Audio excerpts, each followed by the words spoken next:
అండి. నేను ఈరోజు రస్కులతోటి స్వీట్స్ తయారు చేస్తున్నాను.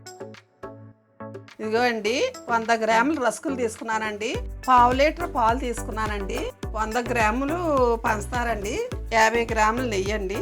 ఎలా చేస్తానో చూడండి. గ్యాస్ వెలిగించుకుంటున్నానండి. 100 గ్రాములు రస్కులకి 50 గ్రాములు నెయ్యి తీసుకున్నానండి. నేతిలో వేపాలండి. ఇప్పుడు ఈ రస్కులు నేతిలో వేపండి, పాలలో వేయాలి ముందు. ఇదిగోండి, నెయ్యి వేడెక్కింది. ఒక్కొక్క రస్కు వేపుకుంటేయండి కొంచెం అటు ఇటు తిప్పుకుని ఎర్రగా వచ్చే వరకు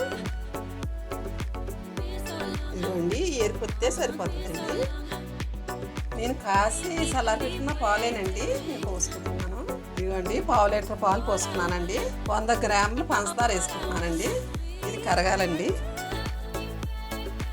నేను 3 యాలకులు పౌడర్ వేసుకుంటున్నాను ఇందులో. కొంచెం మరగాలండి. ఇది నేను నేతితో వేపుకున్నారు కదండి రస్కులు. ఈ రస్కులు నేను ఇందులో వేసుకుంటున్నానండి.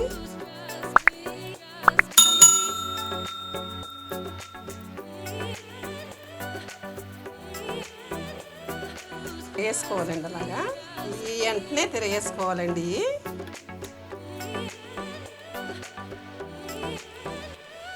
ఇదిగోండి, ఇంక ఇలాగా అందులోకి లాగేసుకుంటుందండి. ఇంకా దగ్గరికి అయ్యింది. వేసుకుంటున్నానండి. ఇది గ్యాస్ కట్టేసుకుంటున్నాను. ఇదిగోండి, స్వీట్ రెడీ అండి. నేను రస్కు తోటి స్వీట్స్ వేసానండి. చాలా స్మూత్గా ఉంటుందండి, చాలా మంచిదండి. నెయ్యి తిన్నోళ్ళకి ఇది ఇలా చేసి పెడితే అండి తింటారండి పిల్లలు.